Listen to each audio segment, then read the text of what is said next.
Friends in the Corner podcast. Stories and topics from around the state of Kentucky.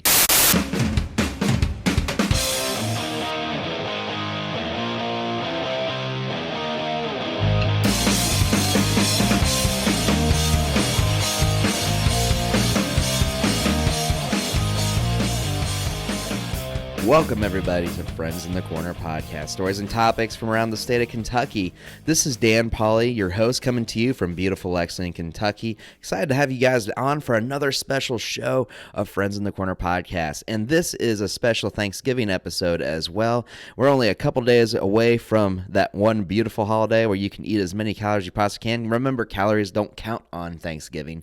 And so we just are wanting to say here how thankful we are for all of our listeners that have helped us to support this show for over a year and a half now. And hey, if you want to show your thanks, if you want to help us out a little bit more to keep the show going, please go check out our Patreon page at patreon.com/FITC podcast. And you can see different ways that you can help to support the future of the show as well. You can join the likes of Tyler Witt and Trevino Woods, who are helping to support us on a monthly basis, being able to help afford the different things that go into creating the show and making it possible for you guys. If you guys want to check out anything else we've got coming on in the show in 2020, you can also find us on social media at FITC Podcast. That's FITC Podcast. Subscribe to us on all our listening platforms. That includes Apple Podcasts, SoundCloud, Stitcher, and Google Play, and Spotify. And be sure to email us at friendsinthecorner@gmail.com. That's friendsinthecorner, all together lowercase, at gmail.com if you got any suggestions for the show as well. But there's a lot that I'm thankful for this upcoming holiday here, and I'm very thankful to have this next guest on Friends in the Corner podcast as well. Today, we are going to be talking with Dr. Janie Webster, the author of Fingernail Moon. Catherine and I actually met Dr. Webster at a coffee shop just a few months ago, where we sat with her and learned a little bit about her story that she shared with us here. And she eventually wrote this down into a book. Dr. Webster is a Kentucky native, but her story really gets started in San Francisco, where she highlights about her journey to go on the run as a fugitive with her daughter to get away from some circumstances that were happening with her husband at the time, Jim. And she wrote about her travels and some of the experiences that she had during the 90s with her daughter on the run. So we're excited to dive deep into this book, talk to her a little bit about her story, about her journey, and about her testimony as well. I do want to give just a little bit of a caveat here that listener discretion is advised. We're going to be talking about some very delicate material as we start to dive into Dr. Webster's story, but I really hope that you guys have a chance to really enjoy what she has to share with us here on the podcast today. And if you want to check out her book, I'm actually going to be leaving a link to the Amazon account where you can go and buy her book and a few different platforms as well and give it a read. It's definitely a page turner if I do say so myself. So I'm excited to have Dr. Webster on our podcast here today. And without further ado, I say let's jump right into it here. Without further ado, Dr. Janie Webster. Here we go.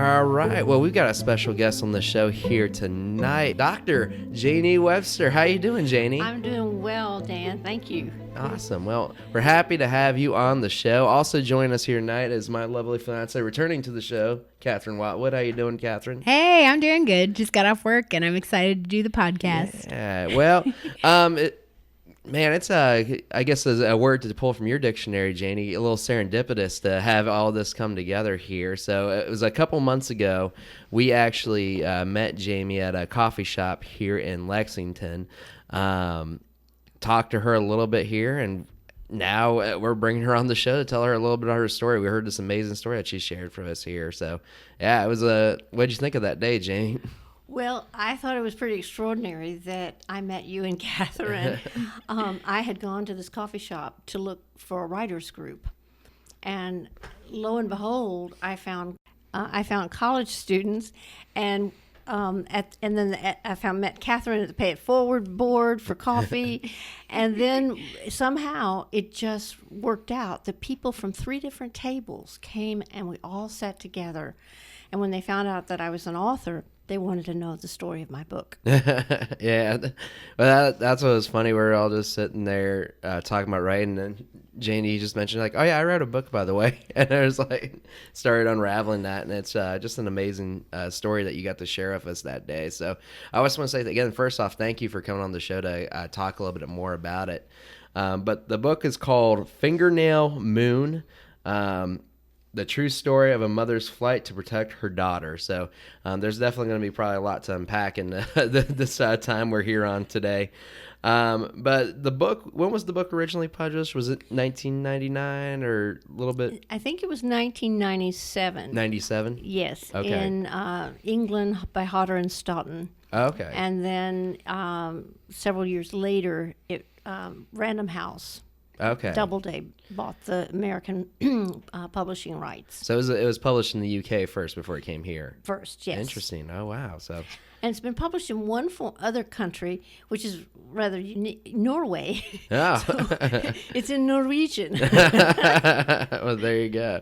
Well, I figured with all the travels you've had in this book, I figured it'd probably be a story that's gone all over the place here. So I don't think I've ever seen Norwegian language spoken. What does it look like? That's a very good question. And Fingernail Moon has an interesting Norwegian look to it. So I call it my flicken flacken book. I mean, it's something in Norwegian. It's Fingernail Moon is something like flicken flacken. So Oh, the flickin' fleckin', yeah. we're going to be talking about your travels a lot here on the show, but I guess that kind of brings up another question here. So when you were traveling around with your daughter, did you have to learn all these different languages from the different places you were going? no, I didn't. Well, we lived in Italy, and I did pick up some Italian. Mm-hmm. And then, of course, in Ireland and other places, England, New Zealand, it was English. I was a considerable time in Greece, but I picked up very few Greek words. Okay. My daughter, though, became fluent in Italian, Oh. and now she's fluent in French and can speak Italian as well. But English got you pretty well through the trip. So. English and hand movements. Okay, just it's amazing what motions can do for you. Oh, So amazing. But Janie, again, we're happy to have you on here on the show to talk. My pleasure. No, thank you. And just to kind of start unpacking the story here. So the story looks like takes place starting in 1990, or kind of getting the at least the trip part going here, when you were living in San Francisco, deciding to pack up your things, go on the run with your daughter, whose name's Ellie, but she goes by Michelle now, it sounds like. Yes. As a fugitive across the world to protect your daughter from some of the dangers she was facing. So there's a lot there to chew on, but could you kind of unpack what went on here with this process? Yes, I married my high school sweetheart, and I married, I guess, when I was 19. We had our daughter, though, rather late in the marriage. I was actually about 36 when Ellen came into the world. What I did not know is that my high school sweetheart and love had a sexual addiction. And then when the daughter actually he went to visit prostitutes, and he asked me to forgive him, and I'm a Christian, so I told him, yes, I will forgive you. I do forgive you. Then we had our daughter, but then he sexually abused our daughter, and I tried to protect her legally in the courts of San Francisco, but it was not possible. And so when that didn't happen, the legal protection, and then he developed AIDS because of his sexual addiction, and we lived in San Francisco. And now I was faced with the dilemma of, what do I do, God? My daughter, I believe, and the psychiatrist believes, has been sexually abused. The abuser has a fatal sexual transmitted disease. And God said, go. go. And so I did. And that was the beginning of the journey around the world. Yeah. Well, in the book, you kind of talk about that when you're in the start of getting that process going. You were consulting with a lot of different people about how to get it going as far as living on the run. And I was kind of curious, how do you find people like that to kind of consult in, as far as like you talked to a lawyer at one point about what it would look like for that process? Yes, it was easy to. I was a graduate student in the geography department at San Francisco State University, so that was easy to talk to geographers who know, the lay of the land in the world and what culturally where I should maybe it'd be easier to go with a child. But that was the difficult thing, is to find someone who was aware of someone being on the run and had advice. And she was an attorney. She would have been disbarred if if she had been caught, advising me to either go in the underground. That was an option, or she just counseled me on how to flee and become a fugitive. What do you mean by the underground, Janie? Well, I'm not sure, Catherine, because I did not choose that option. But I believe it's to women and children go from different homes for protection and under the radar screen. Probably a little more domestically than what you did. Oh, yes, yes, home to home. Mm-hmm. Wow. So, but the advice was to go on the run, which you did. So when you got started, did you have a plan of where you're wanting to go, or where you're started? You just knew, I need to get out of here with my daughter. Well, of course, I am a geographer, among other things, and I had an idea of where I wanted to go in the world, but it was not a firm plan written in stone. The lawyer gave me some wonderful advice. Don't drive. Don't. I took my passport. I don't remember if I took my driver's license. I don't think I did. I think yes. I just took my passport. She said fly airlines that are not known well, which I did. Singapore Airlines, Cathay Pacific, lots of airlines that people had not heard of, and he could not maybe get the records of my name, because I had to use my passport. When I traveled internationally, I had to use my real name and passport. But when you're on the run, you guys used aliases, right? Yes. Well, socially we used. Yes, we did. What was your aliases? Mine was Chris Williams. Okay. And I picked Chris because it could be either Christopher or Christine on paper. And my daughter Ellen, we were sitting in the Sydney, Australia airport, and we'd been on the run for only a few days. We'd been to Tokyo, and I was heading towards New Zealand. And I told her, I said, well, you need to think of a name. And so I named off all of her friends that had been in her preschool and everything. She said she didn't like that. And then over the loudspeaker came this, will Michelle so-and-so please come to the white courtesy desk? And she said, Michelle. And now she's Michelle. Yeah.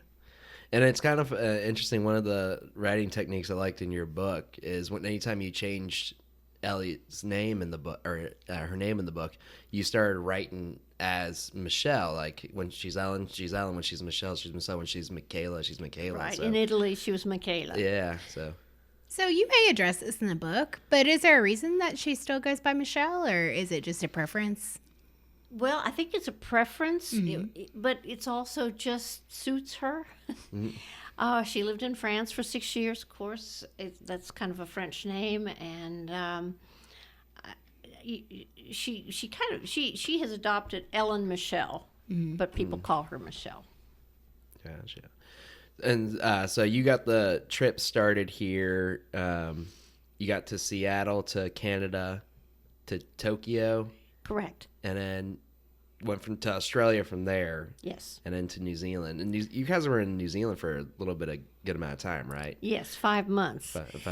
Yes. And one of my strategic mistakes was that I did not, in fact, it was probably the only really mistake that I made as far as strategy, is that I had planned to live in Australia. However, at that time, and I don't know what it's like now, but an American could not stay in Australia without a visa. And of course, as a fugitive, I can't go to the American embassy and apply for a visa. So I could not leave the airport. And down in the southern hemisphere, there are not very many continents to choose from. So it was either New Zealand or Antarctica. So I went to New Zealand. Go with the warmer option. Yeah. Absolutely. And then, So when you were there, did you ever have Vegemite? I did. I had Vegemite, and I don't like Vegemite. Well, Marmite. Have you ever had Marmite? No, what is Marmite? Well, it's a version of Vegemite that is a bit softer, and I believe it has like beef consomme in it. So I think, but it is a bit more tasty, but I still don't like the yeast taste. Oh, I don't mind it. Dan really doesn't care for it. no, I'm not a Vegemite person at all. So if we ever go to Australia, we probably won't be trying any Vegemite, New Zealand, wherever they sell Vegemite. I'm not about Vegemite. So, so as you're getting this adventure started here, what kind of communication do you have back home with everything else going on that end? I have no communication, none whatsoever. And I told my daughter initially, I said, we're going on an adventure. And for a 6-year-old, that's easy to accept. And it got a little more difficult as she got older because she kept asking, well, when are we going home? You know? But so the adventure lasted for a while, or the explanation of an adventure lasted for a while. Gotcha. Good. What do you think was the most difficult part of your trip to be away from? Like not be able to contact your friends or your family? That was difficult. And for the first year, I did not talk to my parents or contact them. I did get messages to them that I was alive. And they would go from wherever I was, New Zealand or wherever, to California, then to Louisville, and then to my parents in Lexington. Right. So they got brief messages that I was alive, never where I was, not even what continent. Well, But the most difficult thing, I think, Catherine, was the energy required. I just would get so exhausted. That was the most difficult. especially dragging a 6-year-old around with you too. And bags. Yeah, and bags. Big, heavy bags. And then your parents, I know they were trying to help you out as much as they can. They actually helped you come up with kind of your code word for the trip, which is now the title of your book, Fingernail Moon. So where did that come from, and what's the significance to it? Well, unfortunately, since I've been a child, I have picked at my fingernails, not really bitten them, but the same outcome. And my mother would say when I was small, "Oh, Janie, I wish that your fingernails had that white end of them like normal people do. You've kind of, it's what, like in the moon." Yes, exactly, the moon.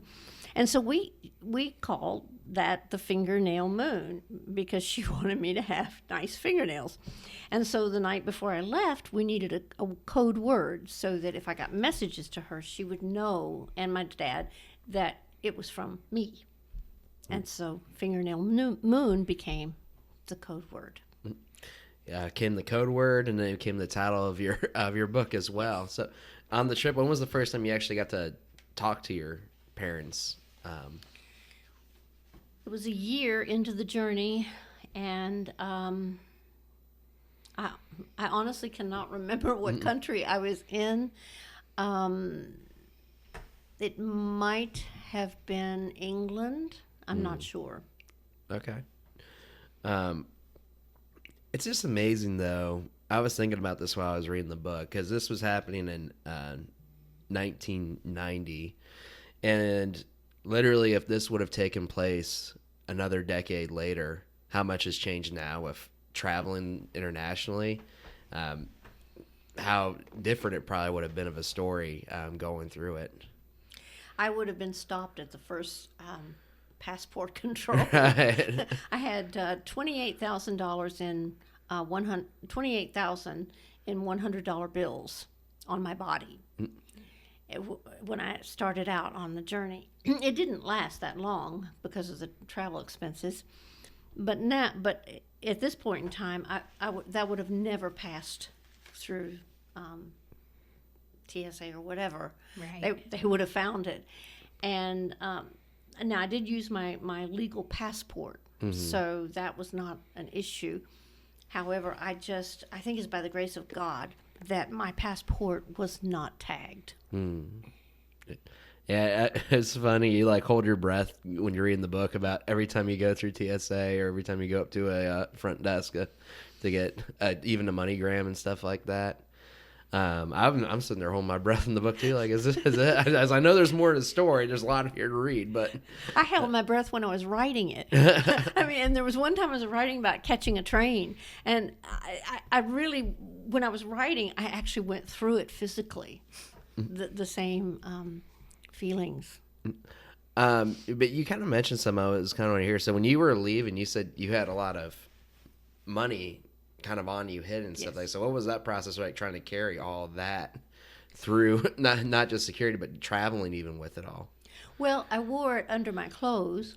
I had 2,000 in each shoe. I had two or 3,000 in a money belt. I had 10,000 in a belt that I wore under my jeans. I had another 4,000 around my neck. And it was all concealed. Wow. And just Matt, it's kind of just crazy to think about having to carry that much on you, and then What kind of bills were you carrying, Janie? $100 bills, which is American? at that point was the signature calling card for drug dealers. So, and one funny, the night before I left, I had this money belt, and you know they have zippers, of course. However, it was so stuffed with money that the zipper wouldn't close completely, so it would keep inching, open, and so I had the fear that I'd be walking through an airport and have $100 bills coming out my back, from the belt. So my dad took dental floss and sewed the zipper shut. wow. Smart. That's some ingenuity right there. So Yes. keep you from going from the airport for the hundreds just blowing out from the back. Make it rain. Unless you're going for that kind of image. Yes, exactly. I think that'd give you away pretty quickly. I think that people would question me. Yes.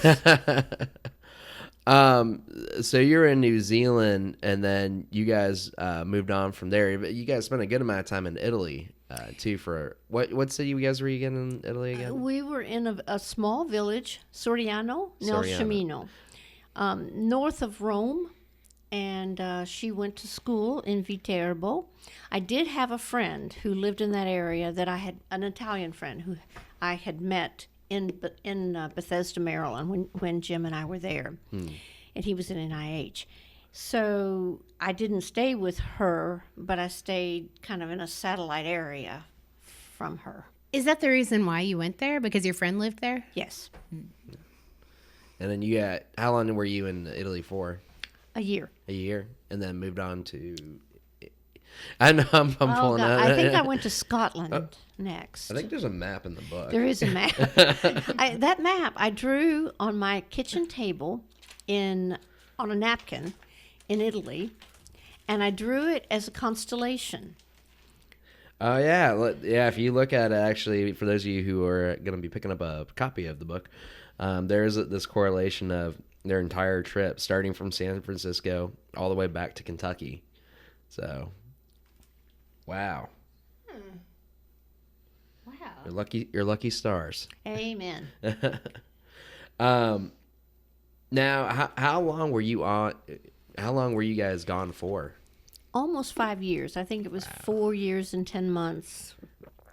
Wow, that's how was the journey for your daughter throughout that entire time? Because I feel like as a 6-year-old being on the run for 10 years, eventually it's got to be. Yeah. In those ages, you change so much. Oh, definitely. And actually, she kind of thought it was normal because she asked I have a friend in Scotland who's a Scot, and we went to stay with her at holiday times, and we actually spent 3 or 4 months living with her as well. And she actually asked, she says, Auntie Janet, what did you do when your mother took you around the world? So she kind of thought it was a natural thing. Mm-hmm. And we just adjusted to it. And I actually think she liked it. I mean, I really made an effort to make it as enjoyable for her as possible. Did she ever talk about, going back? She did. She mentioned it. Mm-hmm. She mentioned she missed my parents or grandparents. She missed her dog. And she missed her toys in her room. Did you explain why you all left her, or how did you have that conversation? Catherine, that was a challenge. Mm-hmm. Because, as I said, the adventure explanation did not last more than maybe a year or maybe about a year and a half or whatever. And I actually said, honey, we're not going back. And she asked if anybody knew where we were, and I said, no one in the world knows where we are. And then I told her, I said, well, we are here in hiding because your father touched you in ways that made you feel uncomfortable. And she accepted it. And that's all that was said. Wow. That's awesome that, it just only took that, and then she was able to at least get on board and work you through. And I know there's stories that you talk about how even she helped you out through some of the more difficult times in that journey too. So it looked like you guys had a great support system with each other throughout that entire trip. Well, Dan, we did, but she didn't wake up saying, Mommy, what can I do to help you today? I mean, she was 6, 7, 8, 9, 10. Right. 11, and she got kind of cranky at times about moving so often and leaving friends. She'd get into a school, really like it, and then we'd pick up and have to leave because the passport was ticking. So she became frustrated, and she would sometimes take the frustration out on me with anger. I mean, I'm not going to do that. Right. By not listening to my wishes about something. So that was difficult. That was difficult to kind of manage her emotions. I mean, I had my own emotions to manage, but managing hers was a particular challenge. It seems like it'd take a really special child to be able to keep that kind of secret for so long. Well, she did. And as you said, Dan, there was one time when she said, Mommy, I don't think you should have said that to those people. So you guys were gone for about 5 years. Almost, just about. So what eventually led for you guys to be able to come back? Well, we were living in Dublin, Ireland, and of course I knew that my husband had AIDS, and he basically he died, and that's what we were. Then we were free to come back. Now I was going to turn myself, which I did. I turned myself in, and I anticipated going to prison. All the solicitors in Europe and different places said you'll have to go to prison because you have 2 felony charges against you, and one's ordered by a judge against a judge. So I anticipated going to prison, but at least my daughter would go to my parents and be with them. And I did give Jim one opportunity in Ireland. He was dying of AIDS, and through lawyers, and we didn't have cell phones then. But I communicated through public phone boxes that couldn't be traced. And I communicated that I would come back with his daughter if conditionally, if he would drop the charges. I would have sole custody, and if she were to visit him, I would be with her. And he refused. That's awful. And then he died. But I gave him the option to see her at the end. So once he passed away, it kind of helped to clear up the way for you guys to get back into fly back or get back to Kentucky at least. Yes. And get in town. And then what happened after you got back? Because you said you had all these, you know, you're going to jail. So what eventually happened when you got back? Well, I spent 2 nights with my parents, still as a fugitive. Mm-hmm. And I remember they picked me up. I flew into Cincinnati, and they picked me up there. And I remember when we were driving back in through Lexington, we got down in the floor because we did not want anyone to see us at a stoplight or whatever that we were in town. So we stayed in their house, not leaving, for about 2 days. And then I think on the 3rd day, I came up to Lexington and walked into my attorney's office and said, "Here I am. I'm surrendering." Wow. And did you go to jail? Or? No. That's the good news. Well, actually, I did. I went to the jail parking lot. Ah, well, there you go. We drove to the jail parking lot. I waited in the car while she went in to the jail in Lexington at that time was down on Main Street. And she went in and negotiated with the DA's office in San Francisco. And my mother had already prepared the way. She had an attorney in San Francisco on my behalf. And so basically they said with the person who had pressed the charges being no longer alive, and this woman has taken care of the child, we are going to drop the charges. So it took about 3 hours of me sitting in the parking lot, and they dropped the charges. Now, I was not acquitted because I was guilty. Mm-hmm. It was funny. I was reading that last bit of the chapter of the book, and you mentioned how your lawyer kind of stopped you from like taking a step into the facility, because if they would have, the sheriff would have been able to arrest you right then and there. I would have been arrested. Yeah. So yes. Grace to God, that last final step, right? Or lack of it. Lack of it, exactly. So, and then that's how you guys eventually got back here. And after you guys got back, a couple years later, you eventually wrote this book. So, what kind of inspired you to say, I should write this story out? Because it looked, I mean, just by going off of it, I mean, there's a lot of scars that you went through, and a lot of tough times. And what made you want to go back and revisit that to write all that out? I had kept a journal, and during the trip, and many people said, you really need to write this down. People need to hear this story. And I wrote that's exactly what I did. Is I wrote the story to hopefully encourage, help, support anyone else who was in a position that I had been in, or my daughter being sexually abused. And she wrote the wonderful, sweet letter at the end. She read every word of the book and passed off on it. It was the litmus test for whether or not it went to the printer, or to the publisher. And so she was okay with it, and she wanted to tell the story. Awesome. Very cool. And now the book's been out for a little over 20 years. Yes, that's hard to believe. Wow.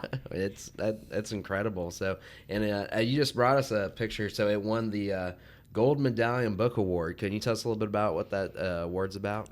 Yes, it's the Evangelical Booksellers Award, and they have different categories, and I believe mine was in the biographical category in year 2000. Wow. But I was up against some pretty stiff competition. Wow. And how has your life changed since coming back and writing this book and getting that story out? Well, I think I'm more independent. I mean, I've always been a bit independent because I'm an only child, but I'm definitely more independent now. The journey gave me confidence. I believe the journey gave my daughter confidence. And I remember one time when she was about, I guess 15 or 16, she said, sometimes, Mom, I wish, now Mom, not Mommy, sometimes, Mom, I wish we could go back on the run. Wow. Which, that was good for me to hear because it was as positive an experience as it could be for her. And I've been, since I've been back, I finished my master's degree from San Francisco State University in geography. And then I wrote the book, and then it won the Gold Medallion Award. And my editor was totally shocked. In fact, I wasn't even invited to the dinner.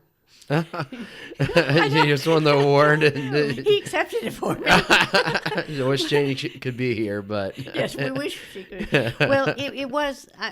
In fairness, it was in Florida, and they would have had to pay for my way to Florida and so forth for the dinner or whatever. The woman that's been all over the world, but you can't get her to Florida.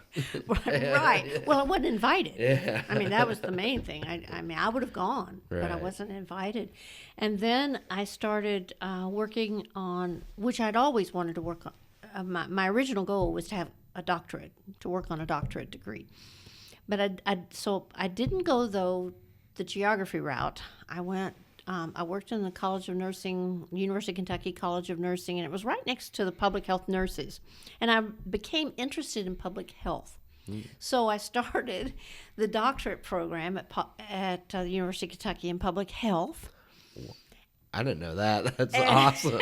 Yeah, I have a DRPH, Doctor of Public Health. Wow. And my goal was to get my doctorate before I got my Medicare card. But that didn't quite happen. The doctorate came about a month after my Medicare card. Wow. So, and then you mentioned you work over at Cats too. I do. Time, so which is how we also connected, because we know you're well connected with a mutual friend of ours and a good friend of the show, been on here multiple times, Mr. Max Godby as well. So definitely, when I told him I met you, he was over the moon. He has nothing but great things to say about you. So Well, it's mutual because I tutored Max when he was on the football team at the University of Kentucky. And then he stayed on to work at CATS, Center for Academic Tutoring Services, that tutors the athlete. Well, I tutor athletes. And so actually I worked with him as far as him assigning people, football players or anybody, to me. And so he's just a fantastic person. yeah, he's a good dude. That's why he's going to be in our wedding here coming up. So we're very excited about that. Do you have any funny Max stories from his time there that you can remember? Usually try to embarrass him a little bit. No, I don't. Well, you got away this time, Max. Next yes, time, that's though. right. I guess one of the last questions I got here, and then I'm sure my listeners would also like to know is, how's Michelle doing now, and where's she at these days? Well, thank you for asking. She went to France. She's become a European girl, and I think that's because of her growing up in Europe mainly. And so she went to France and received a master's degree in economics communications, which is really marketing, but from a French university. I mean, she wrote papers in French. So, and then now she's currently in Berlin, and she's working for a blockchain technology startup company. They have offices in several areas of the world, and she's working in marketing. Well, it's kind of feels good to have like a full circle silver lining to it all, to see that it was all worth it to kind of come to this point here. And after going through it all, would you do it all again? I would. Yeah. I definitely would. I don't know that I could. I mean, just have the energy to do it again. I certainly would have the motivation to do it again. And it's one of those things that you would not have chosen to do at the beginning. You wouldn't choose to do that. But both my daughter and I both would not have given up the experience for anything. What type of message would you have for people, children or parents that are struggling with abuse, and what would you recommend for them how they could find help? Oh, Dan, that's a good question. And I wish I had more of an explicit answer. I do think it's important to believe children. I believed my daughter, and I noticed the signs that were coming from her. She was 5 years old, so they don't always tell you explicitly what's going on. So you have to be observant.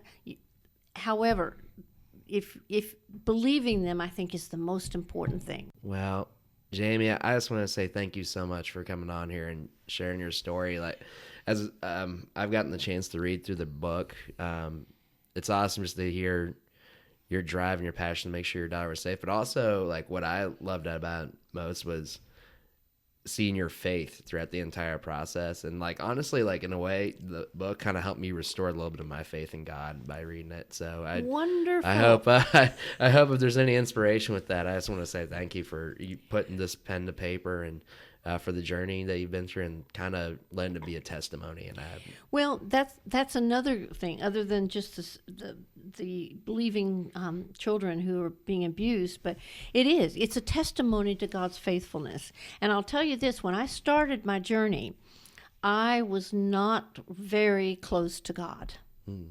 I was disappointed. I was in a bad marriage, just not a good marriage. I mean, we kind of went our own separate ways. And so I wasn't really enjoying God at all. I went to church, and I was a believer, but that was about it. I didn't read the Bible for years. I didn't have a real vibrant faith. And he brought it back to me. Well, Jamie, again, I just want to say thank you again for coming on the show here, and it's amazing how meetings can happen. So, It is. Yeah, so I just want to say thank you again, and hopefully we can have you back on here again another time. I would love to come back and visit with you all. We were telling her a little bit about what a podcast is, so now she's going to be going on all the podcasts around Lexington. Oh, absolutely. So, yeah. I'm ready to listen. Awesome. Well, again, Jane, we'll talk to you here next time, but thank you again. Thank you. Go check out Fingernail Moon.